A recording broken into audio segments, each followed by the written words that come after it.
Radio Grand Lac, votre radio. Radio Grand Lac, 92.1, le grand bain de la vie locale. Le grand bain de la vie locale à 14h15, nous sommes en direct. Bienvenue pour cette nouvelle émission. Nous avons plaisir d'être là avec ma complice et amie Sandra. Hello, bonjour Jean-Pierre, comment ça va? Ça va et toi Sandra? Moi je suis en super forme JP. Ah ouais, on est en super forme parce qu'il y a quelqu'un en face de nous que l'on aime bien. Qu'on apprécie beaucoup, que l'on va retrouver maintenant une fois tous les 15 jours pour sa chronique. Une chronique jardinage, on va dire. Jardinage, c'est sûr. environnement, tout à nature. Fait. Prendre soin de son environnement, c'est cool. Bonjour Alain, comment vas-tu? Bonjour Sandra, bonjour JP. Je vais très bien, merci. Bon, super, on est ravis de t'accueillir pour cette deuxième chronique.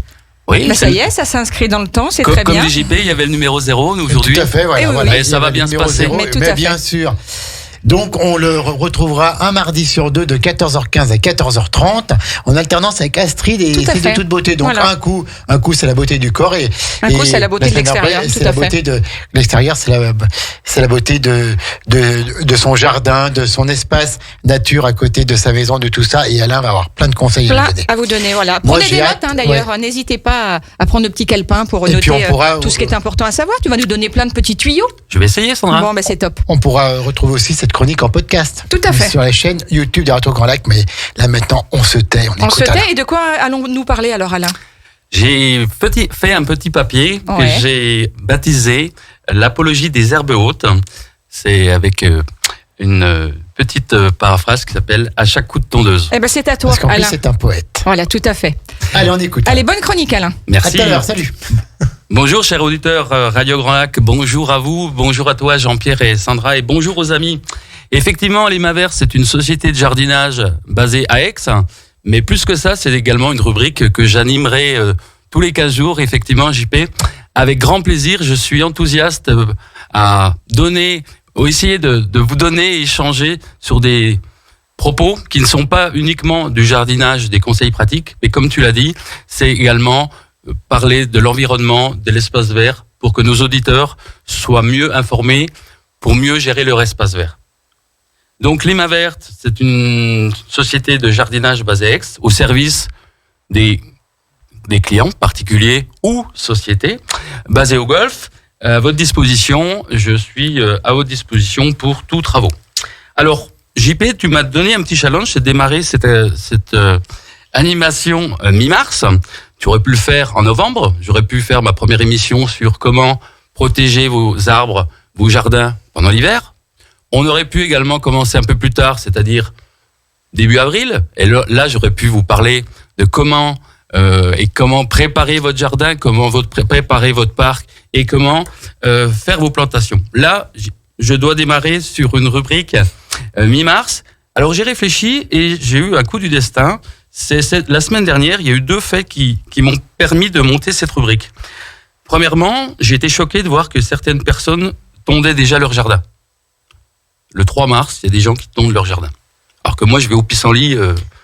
Ça m'a un petit peu choqué. Et deux clients à qui j'ai travaillé cette année m'ont interrogé pour savoir s'ils devaient acheter un tracteur, s'ils voulaient acheter une tondeuse. Donc, quelque part, ma réflexion, c'est de dire, déjà, je trouve que c'est trop tôt. N'oubliez pas que la nature a besoin de se reposer. Il ne faut pas la maltraiter, il ne faut pas bouleverser les équilibres. Alors, à l'inverse du credo des Jeux Olympiques, qui est plus haut, plus vite, plus loin, ensemble, je pense que pour le jardinage, surtout à cette époque, ça serait plutôt pas trop vite, pas trop tôt. Donc, à partir de ces 2 remarques qui m'ont été faites sur la tonte, j'ai dit, je vais monter une petite rubrique de 15 minutes sur l'apologie des hautes herbes avec le pourquoi et les inconvénients de tondre trop régulièrement. Alors, je démarre mon petit papier. Pourquoi cette année, je vais tondre différemment? Quelque part, la réflexion que je souhaiterais qu'on ait cet après-midi, c'est de dire qu'est-ce que vous voulez que votre jardin soit en 2022? Comment voyez-vous votre espace vert? Alors, à chaque coup de tondeuse, cher auditeur, ce sont des dizaines de fleurs qui disparaissent. Ça, c'est logique. Mais à chaque dizaine de fleurs disparues, ce sont des centaines de papillons qui, de fait, ne trouveront pas de nectar à butiner et de plantes hautes à pondre, donc des dizaines de papillons disparus. Pour l'instant, c'est tout bon. À chaque papillon disparu, ce sont des milliers de chenilles en moins, donc beaucoup moins de nourriture pour les oisillons qui en ont bien besoin pour se développer. Notez dans le ciel d'Aix que depuis quelques semaines, quelques jours, il y a des grands mouvements d'oiseaux. C'est normal, c'est l'époque.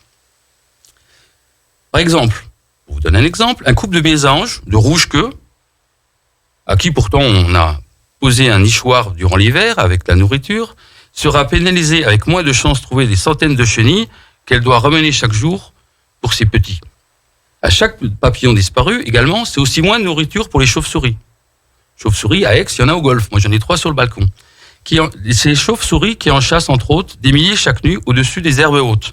Alors que ces mammifères subissent un déclin affolant. Pour votre information, moins 80% de noctules communes pour les 15 dernières années. Incroyable. Des dizaines de fleurs perdues, c'est aussi mettre en danger des centaines de butineurs. Les butineurs, Jean-Pierre, c'est les bourdons, les abeilles, sans qui pourtant nous ne pourrions pas cultiver, écoutez le chiffre, 80% de nos plantes en Europe.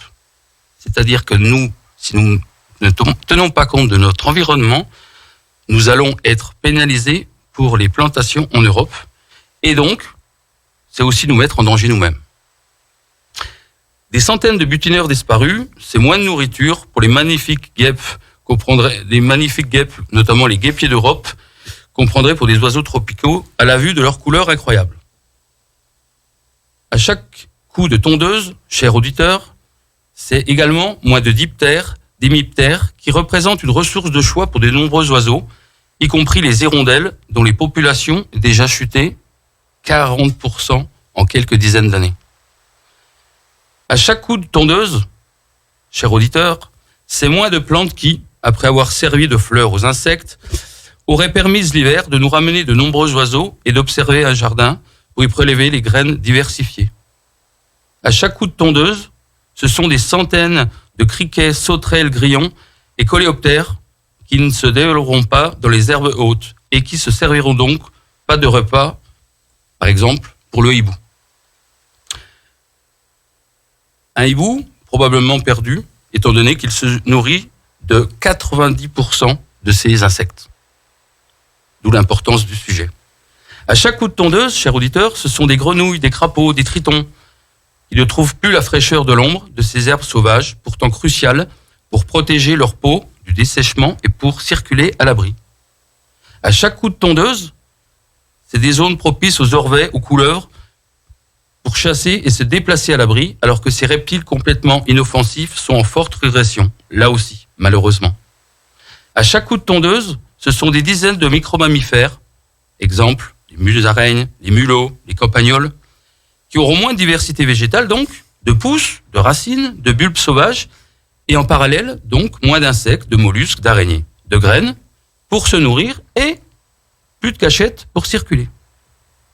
Alors, chers auditeurs, vous vous dites, chouette, j'aurai moins de ces rongeurs. Réflexion, attention à modifier et à atténuer. Parce que ce qu'ils ne mangent pas dans votre prairie, fiche, zone sauvage, bref, espace vert, qu'est-ce qu'ils vont faire? Ils vont aller manger dans votre potager. La rubrique Les Mains Vertes, c'est les espaces verts, les jardins. Donc attention, il y a interférence entre vos espaces verts et le jardin.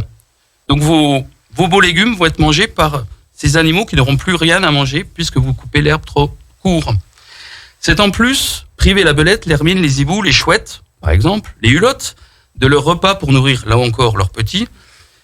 C'est important. Enfin, à chaque coup de tondeuse, c'est une chance en moins d'accueillir le hérisson que l'on souhaite pourtant attirer dans nos jardins. Retenons que l'essentiel de son alimentation se retrouve, là aussi, dans les herbes hautes.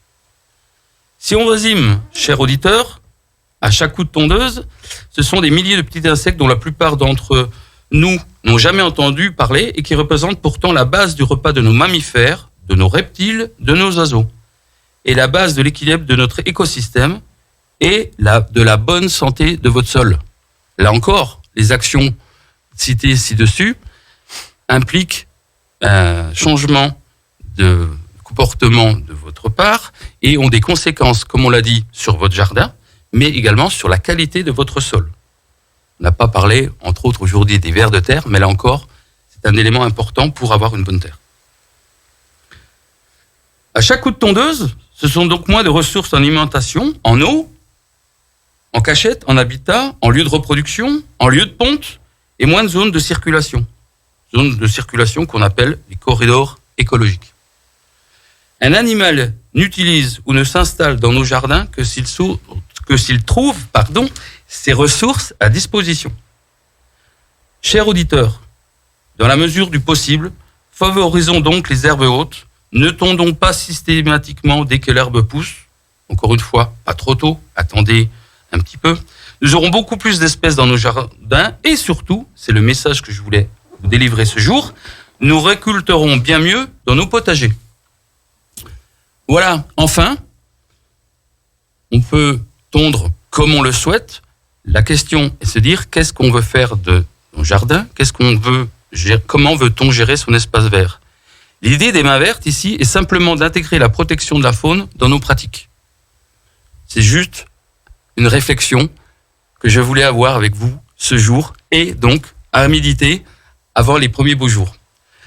Nous pouvons donc, chers auditeurs, avec des gestes simples, ou en l'occurrence ici avec des gestes économisés et du travail allégé, ce qui n'est pas négligeable, agir pour préserver des espèces qui sont en déclin et être un exemple de jardin agréable à vivre de notre point de vue et du point de vue de centaines d'espèces qui nous offriront de magnifiques spectacles à découvrir. Chers auditeurs, essayez et observons que les fleurs aux 1000 couleurs, les visites de papillons, les chants des oiseaux et autres surprises vous feront gagner bien plus de beauté et d'esthétisme qu'un gazon ras où la vie a disparu. Très bien, Alain. Très bien pour ces paroles pleines de bon sens, cette petite leçon écologique et environnementale. Vraiment, merci. Et c'est vrai qu'en fait, on s'aperçoit pas qu'une simple petite action peut avoir autant de conséquences. Tu as encore des choses à nous dire? Oui, donc conclusion, voici donc pour cette rubrique dédiée aujourd'hui pour la première à la protection des équilibres de la nature. Dès le 29 mars, Jean-Pierre, oui, nous attaquerons des thématiques un peu plus pratiques, oui, puisque le 29 mars, on va pouvoir commencer à bêcher, à planter, à tailler. Donc là, les beaux jours seront là. Et donc, je vous retrouve avec grand plaisir dans 15 jours pour aborder non pas une réflexion écologique ou une thématique, mais plutôt pour développer des cas pratiques, puisque dans 15 jours, on met les bottes, on prend la bêche et on attaque JP. Et on y va. Écoute, merci beaucoup Alain. Merci pour cette première chronique. Et puis, tu as encore des choses à dire, mais tu n'arrêtes pas finalement. À votre demande, Sandra et JP, j'ai le grand plaisir d'annoncer le programme de Radio Grand Lac.